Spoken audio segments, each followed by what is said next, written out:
Bonjour à tous et bienvenue dans une nouvelle édition de votre JT. Cette semaine, nous sommes en direct de l'entreprise PRB qui vient de signer une convention de partenariat dans le cadre de l'opération Sac de blé. Bon JT! 78 tonnes de blé, c'est la récolte qu'ont pu réaliser les jeunes agriculteurs de Vendée pour l'association Sac de blé en 2017. Grâce à ces semis solidaires menés également en Maine-et-Loire, 13 900 € ont ainsi pu être remis aux associations Saint-Gabriel Solidarité et AFDI 85 pour favoriser l'éducation des enfants dans les pays en voie de développement. Si l'opération est humanitaire, elle vise également à sensibiliser à la disparition des terres agricoles en semant sur des terrains appartenant à des communautés de communes ou d'agglomérations mais non encore exploitées.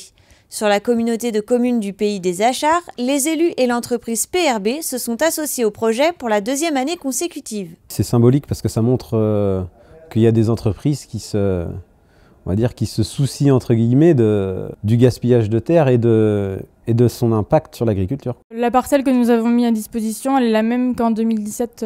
Pour l'année 2018, elle est de 4 hectares. Tant que la terre ne sera pas source pour nous d'une nouvelle usine et où on n'implantera pas une nouvelle usine ou une nouvelle unité en tout cas, on essayera le plus possible de la mettre à disposition des agriculteurs locaux. Pour 2017, et donc il y avait 2 hectares. Peut-être que après-demain, s'il y a des terres qu'on devient propriétaire et qui ne seront pas occupées, on pourra recommencer bien sûr ce genre d'opération. Donc on a dû faire 67 ou 70 quintaux de blé, donc c'est très bien. Sachant que d'habitude, on faisait à peu près 50 quintaux. C'est des terres qui ont souvent été remuées un peu. C'est pas seulement des terres à gros potentiel. Pour la récolte 2018, 20 hectares ont déjà été ensemencés par les jeunes agriculteurs de Vendée. 3 nouveaux cantons rejoignent l'action, Saint-Gilles-Croix-de-Vie, Vendée-Sèvres-Otise et Chantonnay.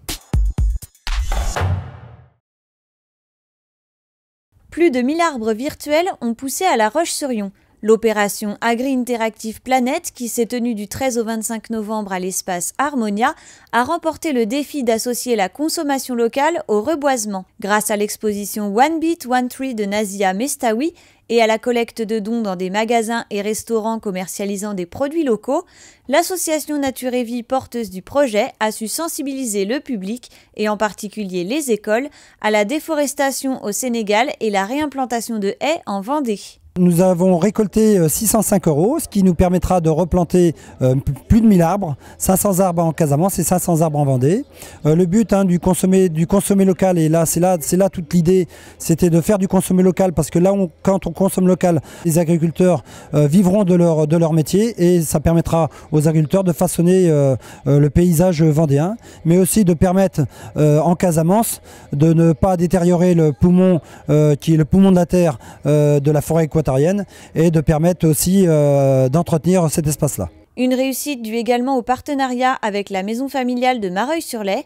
Les jeunes en formation horticole ont en effet accueilli plus de 150 élèves durant les 15 jours et les ont accompagnés dans la plantation d'arbres devant les établières. C'est à refaire, ils aimeraient bien reconduire ce type d'opération parce qu'ils se sont vraiment sentis mis en valeur en fait. Et on leur a fait confiance et ils ont apprécié cette confiance. Et maintenant qu'on mesure un petit peu plus les choses, je pense qu'on pourrait même élargir à tous les réseaux des maisons familiales en Vendée en fait. On veut la pérenniser et surtout la développer sur tout le département pour justement initier les jeunes au consommé local et justement voir avec les restaurations scolaires pour l'impliquer pendant les 15 jours et inciter à faire ce consommé local et faire de la plantation et de la reconnaissance de nos produits du terroir. Attaques contre l'élevage et demandes sociétales pour l'amélioration du bien-être animal ont été au cœur de la conférence proposée mardi 28 novembre par le Crédit Agricole Atlantique Vendée. Les représentants d'OPA et d'entreprises agroalimentaires invités ont pu échanger avec Axel Retali, ingénieur d'affaires sur les industries agroalimentaires au Crédit Agricole. Pour lui, face à la montée de cette demande sociétale, il faut communiquer et répondre aux provocations de manière apaisée. Citant les nombreuses initiatives rapprochant producteurs et consommateurs, il a souligné que ces derniers sont prêts à entendre les éleveurs, y compris dans leur revendication d'avoir une rémunération juste. La semaine dernière, les représentants FDSEA et JA de la communauté de communes du pays de Chantonnay ont rencontré leurs élus sur une exploitation de Saint-Hilaire-le-Vouy. L'occasion de mieux se connaître, mais aussi de faire un état des lieux de la production agricole locale. Les emprises foncières ont fait l'objet de nombreux échanges. Rendez-vous est pris dans les prochaines semaines pour travailler sur les trames vertes et bleues. Au 1er janvier 2018, la taxe sur le GNR va augmenter de 1,99 € pour 1000 litres pour tous les agriculteurs. La FNSEA a obtenu que cette hausse soit compensée par une augmentation proportionnelle du remboursement partiel afin que la part supportée par les exploitants reste la même. La FDSEA Vendée s'emploie également à alléger la charge carburant des adhérents avec l'opération d'achat groupé. Elle permet une économie moyenne de 400 € par an et par adhérent. La commande est possible toutes les semaines sur Agri85.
C'est la fin de votre JT, merci à tous de nous avoir suivis et rendez-vous vendredi prochain.